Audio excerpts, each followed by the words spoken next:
మానవ శరీరంలో కన్ను అతి సున్నితమైన అవయవం. కన్ను స్పష్టంగా ఉంటేనే పరిసరాలను స్పష్టంగా చూడగలం. కంటి సమస్యలు దరి చేరకుండా ఉండటానికి కంటిని ఎల్లప్పుడూ శుభ్రంగా ఉంచుకోవాలి. వయసు రీత్యా కంటికి కొన్ని సమస్యలు వచ్చే అవకాశం ఉన్నందున వాటి నుండి బయటపడటానికి డాక్టర్లు సూచనలు తీసుకోవడం మంచిదే. ముఖ్యంగా చిన్న పిల్లలకు ఎలాంటి జాగ్రత్తలు తీసుకోవాలి, శుక్లాలు వచ్చినప్పుడు ఎలాంటి చికిత్స తీసుకోవాలి, షుగర్ వ్యాధి ఉన్నవారు ఎలాంటి జాగ్రత్తలు తీసుకోవాలి, కంటి ఆరోగ్యానికి ఎలాంటి ఆహారం తీసుకోవాలి తదితర అంశాలపై డాక్టర్ గారితో మాట్లాడి వివరాలు అడిగి తెలుసుకుందాం. కంటి గురించి చాలా అవసరమైనటువంటి కొన్ని పరిస్థితులు, వాటి తీసుకోవాల్సిన జాగ్రత్తలు అని కూడా నేను వివరిస్తాను. డాక్టర్ గారు, కంటి విషయంలో చిన్నపిల్లలకు ఎలాంటి జాగ్రత్తలు తీసుకోవాలి? ముఖ్యంగా ఏంటంటే చిన్నపిల్లలు పుట్టుకతోనే కొంతమందికి కళ్ళమ్మట నీరు కారడం అలాంటివి జరుగుతూ ఉంటాయి.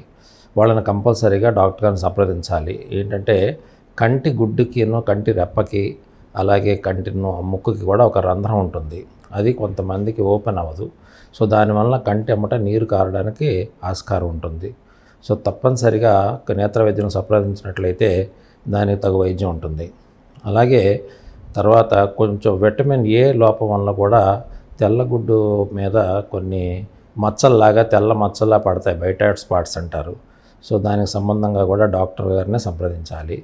తర్వాత స్కూల్ స్టేజ్లో స్కూల్కి వెళ్ళినప్పుడు చాలామంది పిల్లలు ఏంటంటే బోర్డు మీద అక్షరాలు కనపడక ఫ్రంట్ బెంచ్లో కూర్చోవడము, లేకపోతే నాకు కనిపించట్లేదని టీచర్స్కి చెప్పడం జరుగుతూ ఉంటుంది.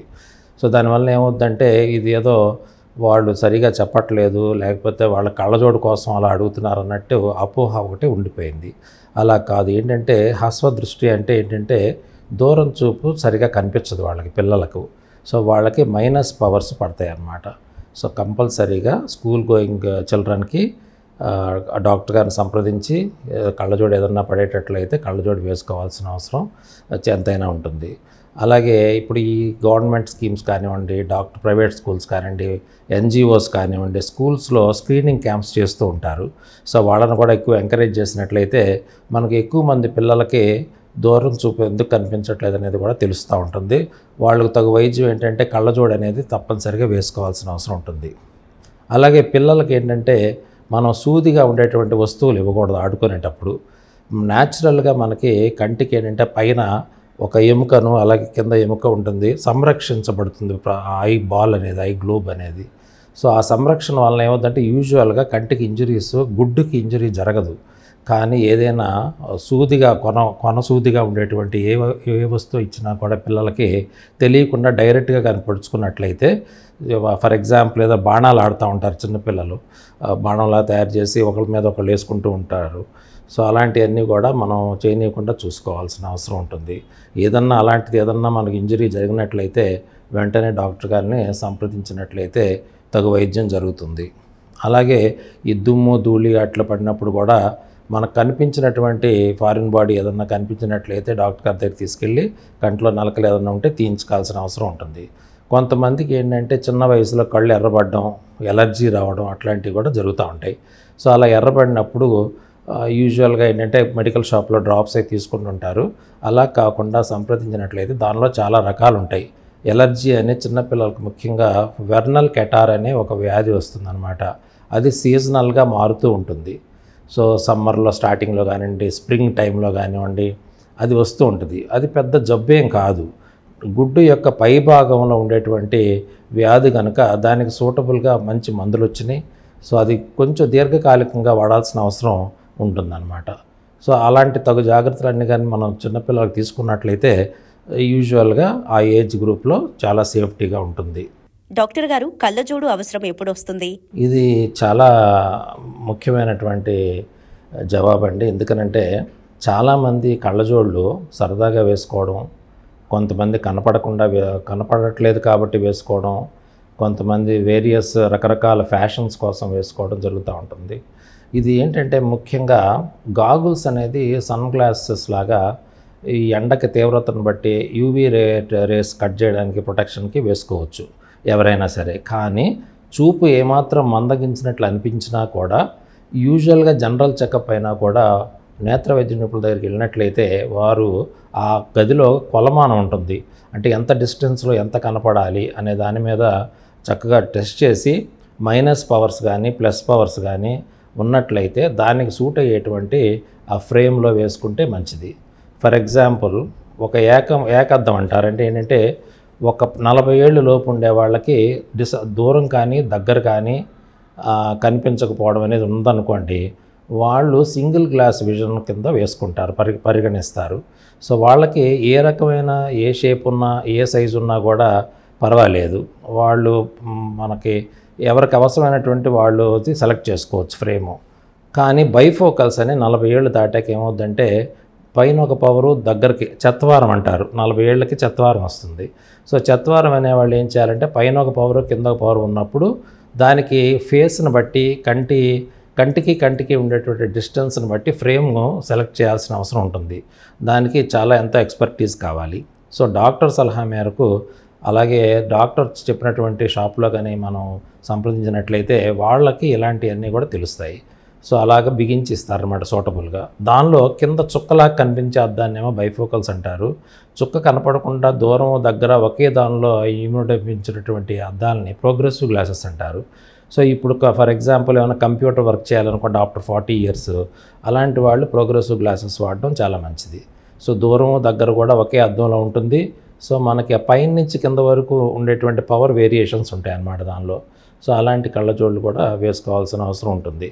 తర్వాత 40 ఏళ్ళు దాటిన తర్వాత 55, 60 ఏళ్ళ వరకు కూడా ఇలా చత్వారం కానీ దూరం చూపు ఏమీ లేకుండా నార్మల్గా ఉండి అంటే సైట్ ఎర్రర్ ఏం లేకుండా దగ్గర వరకు గ్లాస్ పడితే కనుక దాన్ని చత్వారం అంటారు. అలా కాకుండా దూరానికి ఒక పవరు దగ్గరికి ఒక పవర్ ఉన్నట్లయితే సో దూరం కనిపించలేదు దగ్గర కనిపించలేదు, రెండింటికి కూడా పవర్ ఇస్తారు. సో అలాగే జోడు తీయకుండా 24 గంటలు ఇంచుమించుగా నిద్రపోయేటప్పుడు తప్ప వేసుకోవాల్సిన అవసరం ఎంతైనా ఉంటుంది. కొంతమందికి అలా ఆల్రెడీ జోడు వాడుతున్న తర్వాత ఒక 60 ఏళ్ళకి ఎలాగో శుక్లా లాంటివి వచ్చినాయి అనుకోండి, నాకు కళ్ళజోడు లేకుండానే బాగా కనిపిస్తుంది అనేటువంటి పరిస్థితి కూడా ఉంటుంది. అందుకే మీరు అప్పుడప్పుడు చూస్తూ ఉంటారు కొంతమంది, మా తాత కూడా కళ్ళజోడు లేకుండా చదువుతున్నాడు కానీ మాకు 40 ఏళ్ళు ఉన్నా కూడా కళ్ళజోడు వేసుకోవాల్సి వస్తుంది అనేటువంటి పరిస్థితులు కూడా మనం అందరం చూసే ఉన్నాము. సో దానికి కారణం ఏంటంటే ఆ ఏజ్లో 60 ఏళ్ళు దాటాక దగ్గర చూపు కూడా కళ్ళజోడు లేకుండా కనిపిస్తుందంటే కంట్లో శుక్లాలు కానీ ఇంకే రకమైనటువంటి మార్పులు ఏమైనా వచ్చినాయేమో కూడా డాక్టర్ గారిని సంప్రదించాల్సిన అవసరం ఉంటుంది. సో దీనిలో కూడా ఏంటంటే రకరకాల వెరైటీస్ వచ్చినాయి గ్లాసుల్లో. అంటే సింగిల్ కోట్ గ్లాసెస్ అని, ఈ యాంటీ రిఫ్లెక్టివ్ గ్లాసెస్ అని, ఇలా రకరకాల బ్లూ కట్ గ్లాసెస్ అని రకరకాలు ఉంటాయి. సో డాక్టర్ గారు సంప్రదించిన తర్వాతే మీరు అటువంటి టింట్స్ కానీ ఏ రకమైన గ్లాస్ వాడితే బాగుంటుందో ఒక్కొక్కళ్ళకి ఒకలాగా సజెస్ట్ చేస్తారు. ఆ సలహాలు తీసుకుంటే చాలా మంచిదని చెప్పి నా యొక్క అభిప్రాయం. డాక్టర్ గారు శుక్లాల గురించి తెలియజేయండి. శుక్లాలంటే కంటి శుక్లాలంటే ఏంటంటే కంటి లోపల మామూలుగా మన నిర్మాణంలో న్యాచురల్గా ఒక కటకం అనేది ఉంటుంది లోపల. పైన ఉండేటువంటి భాగాన్నేమో కార్నియా అంటారు, తర్వాత లోపల నల్లగా ఉండేటువంటి దాన్ని ఐరిస్ అంటారు, దాని వెనక భాగంలో ఉండేటువంటిదే కటకం. ఆ కటకం మామూలుగా పారదర్శకంగా ఉంటుంది. కటకం పారదర్శకంగా ఉంటుంది.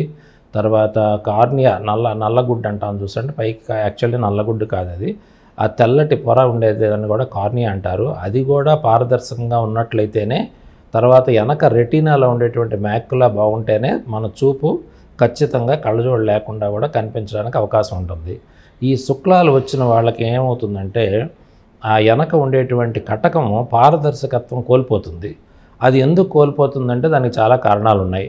యూజువల్గా మేజర్గా ఉండేటువంటి కారణం ఏంటంటే వయసు మీరిన వాళ్ళు, అంటే 45 ఏళ్ళు దాటి 50 ఏళ్ళు దాటిన వాళ్ళకి కొంతమందికి స్లోగా ఆ కంట్లో ఏజింగ్ చేంజెస్ వచ్చి ఆ కటకంలో అది పారదర్శకత్వం కోల్పోవడానికి అవకాశం ఉంటుంది. సో అది చాలా కారణాల వల్ల ఏ వయసులో వస్తుందో ఖచ్చితంగా చెప్పలేము. యూజువల్గా పెద్ద వయసులో ఏజ్ రిలేటెడ్గా రావడానికి అవకాశం ఉంటుంది. సపోజ్ ఏదైనా కాంప్లికేషన్ ఉందనుకోండి, షుగర్ పేషెంట్సో లేకపోతే ఎప్పుడన్నా చిన్నప్పుడు ఏదైనా దెబ్బ తగలడం వల్ల ఏదన్నా ఇంకా వేరే ఎటువంటి మనకి సిస్టమిక్ డిసీజెస్ బాడీలో ఇంకా ఏ రకమైన జబ్బులు ఉన్నా కూడా అది కొంచెం అర్లీగా రావడానికి అవకాశం ఉంటుంది. పూర్వం ఏంటంటే శుక్లాలకి అదే శుక్లం తీసేసి బయట భూతద్దాల్లాగా లావు అద్దాలు వేసేవారు. ఇప్పుడు ఏంటంటే లేటెస్ట్ అంటే ఆల్మోస్ట్ ఒక 30 సంవత్సరాల నుంచి కూడా ఇంట్రాక్యులర్ లెన్స్ ఆపరేషన్ అని చేస్తున్నాము. అది ఏంటంటే కంటిలో అటువంటి కంటి పాప వెనక ఉండేటువంటి కటకంలో శుక్లం ఏర్పడినప్పుడు ఆ శుక్లాన్ని రిమూవ్ చేసేసి దాని స్థానంలో ఆర్టిఫిషియల్గా ఆ శుక్లానికి ఆ కటకానికి ఏ పవర్ అయితే ఉందో ఆ పవర్ని క్యాలిక్యులేట్ చేసి కంటి లోపల అమరుస్తాము. అది అమర్చడం వల్ల ఏమవుతుందంటే న్యాచురాలిటీ, విజన్లో ఉండేటువంటి న్యాచురాలిటీ అది అలాగే ఉంటుంది, అలా ఇంటాక్ట్గా ఉంటుంది అనమాట. సో ఆ న్యాచురాలిటీ ఎప్పుడైతే ఉంటుందో విజన్ సవ్యంగా బయట భూతద్దాలు లేకుండా ఓన్లీ చిన్న అక్షరాలకి దగ్గర చూపుకే కళ్ళజోడు వేసుకునే విధంగా చేయించుకుంటున్నారు ఇప్పుడు అందరూ. సో ఇది టెక్నాలజీలో కూడా 2 రకాల టెక్నాలజీ ఉంటుంది రిమూవ్ చేసే దానిలో.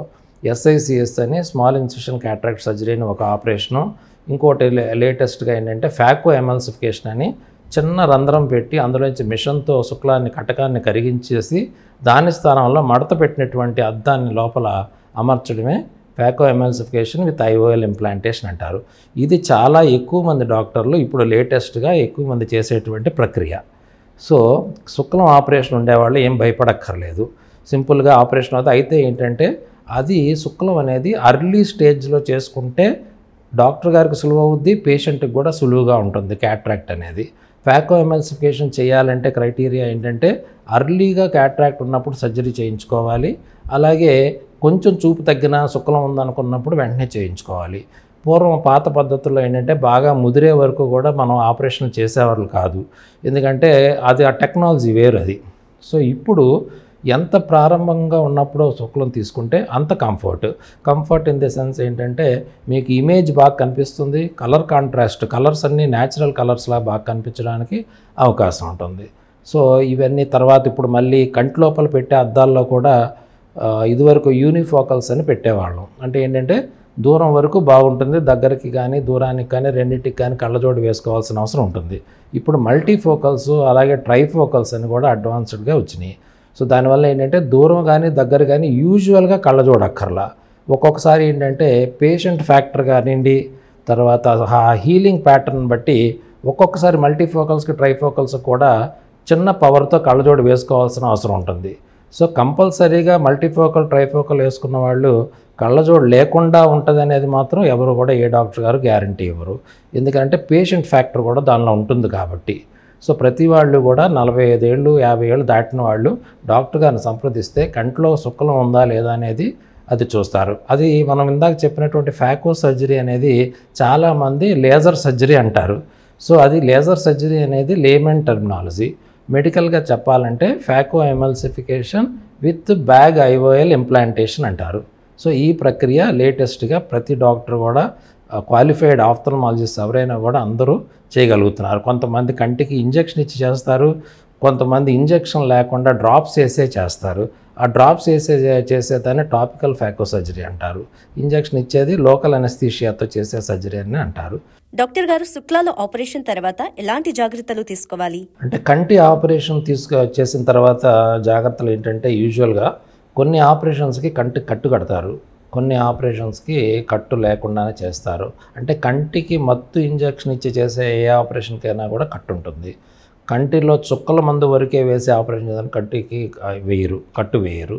సో ఏంటంటే కట్టు వేయకుండా ఉండేది అర్లీ రిహాబిలిటేషన్, నెక్స్ట్ డే నుంచే అన్నీ కూడా చేసుకోవచ్చు పనులు. ఓన్లీ డ్రాప్స్ అయితే మాత్రం డాక్టర్ గారి సూచనల మేరకు ఒక్కొక్క ఆపరేషన్ బట్టి ఒక 10 రోజులు వాడాల్సిన అవసరం ఉంటుంది, కొంతమంది 2 నెలల వరకు వాడాల్సిన అవసరం ఉంటుంది, కొంతమందికి 6 నెలల వరకు వాడాల్సిన అవసరం ఉంటుంది.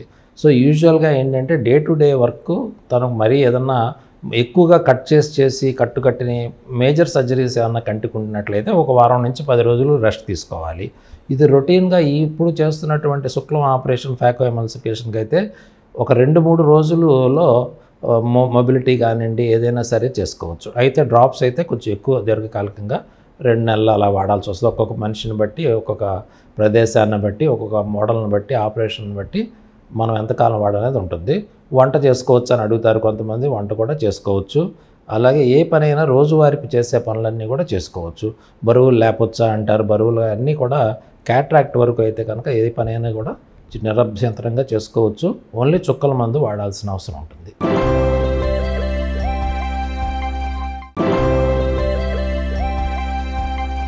డాక్టర్ గారు, షుగర్ వ్యాధి ఉన్నవారికి కంట్లో ఎలాంటి మార్పులు వస్తాయి? వాటికి ఎలాంటి చికిత్స తీసుకోవాలి? షుగర్ ఉండే వాళ్ళకి ఏంటంటే యూజువల్గా 3 సంవత్సరాలు 5 సంవత్సరాలు దాటిన షుగర్ పేషెంట్స్కి కంటిలో ఉండేటువంటి వాస్కులర్ చేంజెస్, రక్తనాళాల్లో కొన్ని మార్పులు వస్తూ ఉంటాయి అన్నమాట. దాన్ని డయాబెటిక్ రెటినోపతి అంటారు.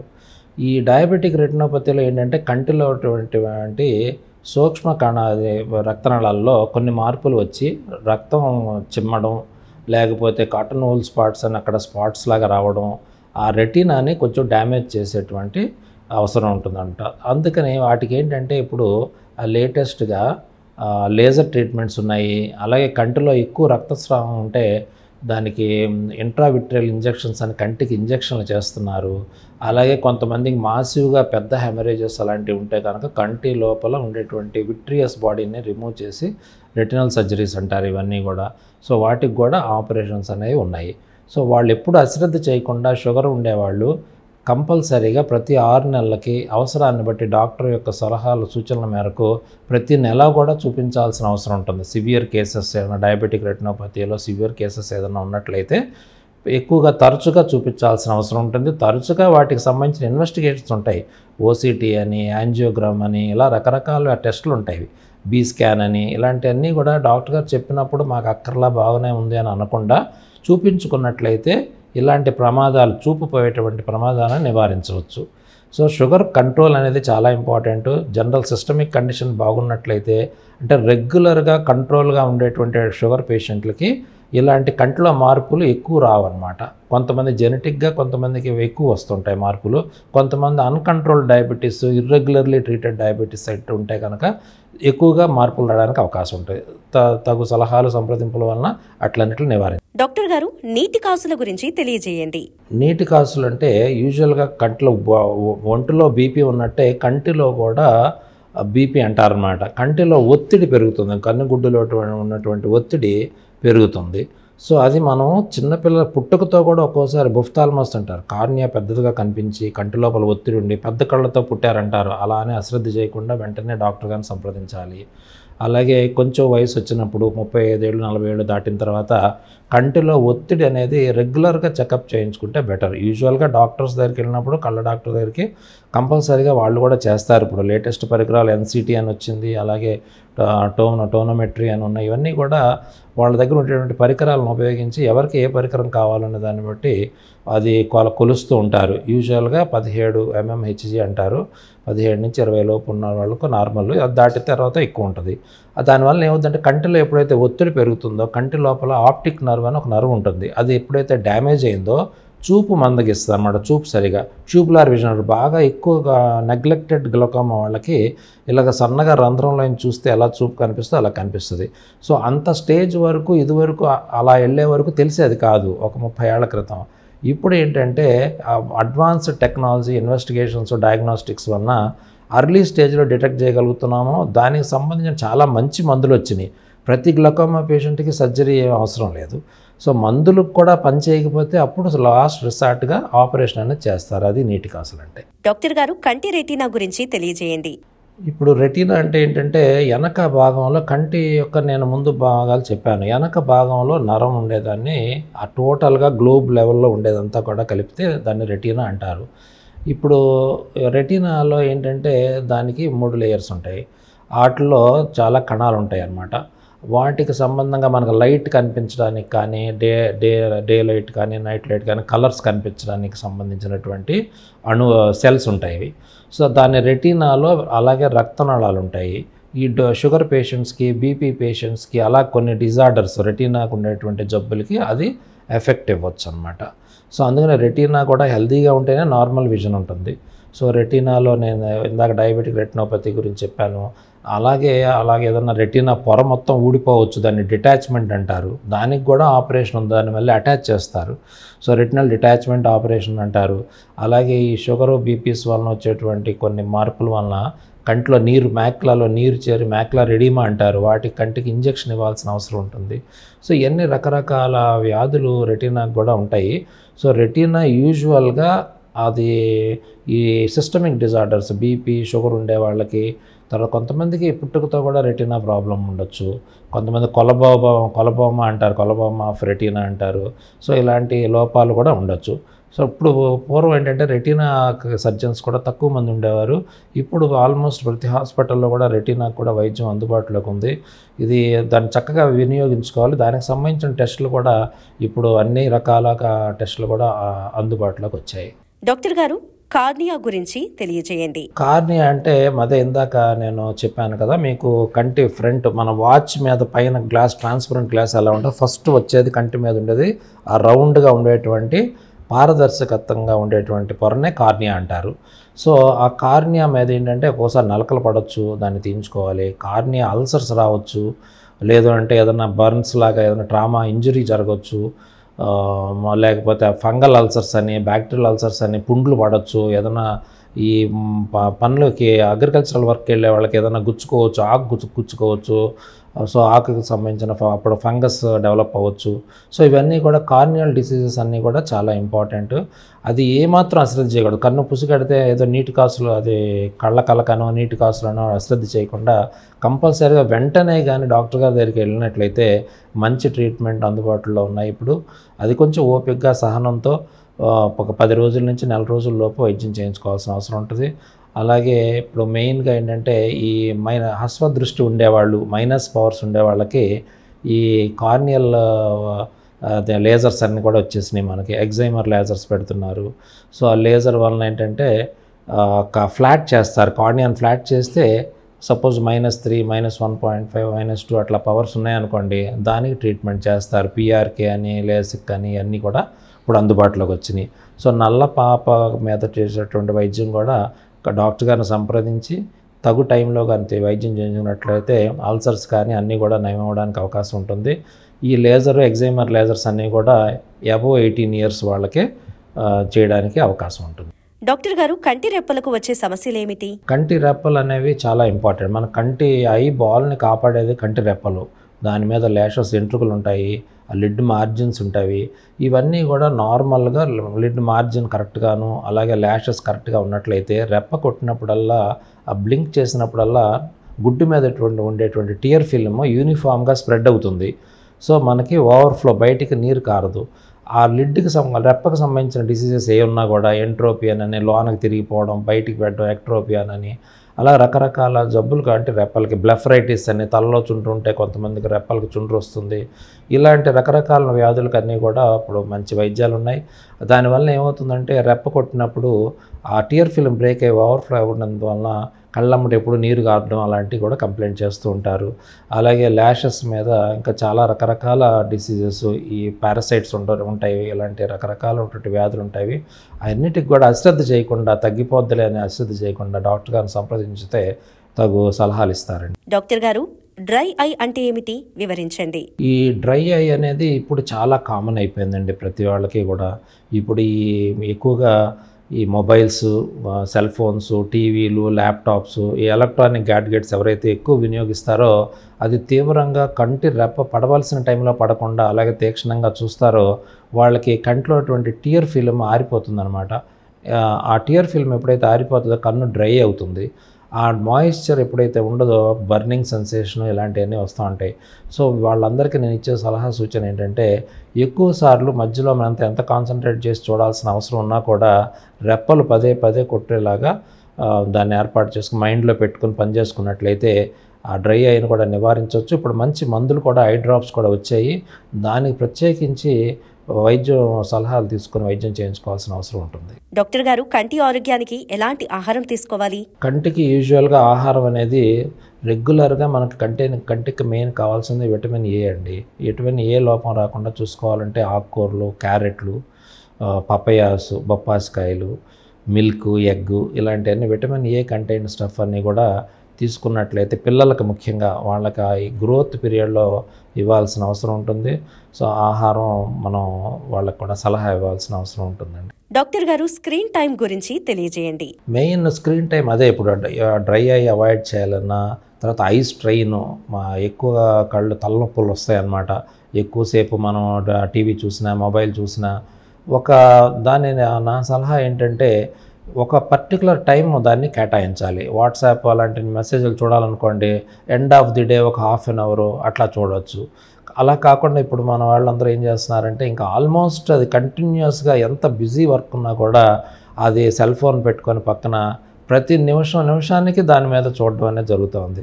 సో అంత కంటిన్యూస్ స్క్రీన్ టైం ఉండే వాళ్ళకి ఐ స్ట్రెయిన్ అవుద్ది, డ్రై వస్తాయి, ఫెటిగి కళ్ళు బాగా అలసట జరిగేటువంటి పరిస్థితి ఏర్పడుతుంది. సో అలాంటి పరిస్థితులు కూడా ఆ డ్రై అనేది చాలా ఇబ్బందికరమైన వాతావరణం. కళ్ళు మంటలు పుట్టడం, వేడెక్కడం, సాయంత్రం అయ్యేటట్టుకి ఏ పని దేని మీద ఇంట్రెస్ట్ లేకపోవడం జరుగుతుంది.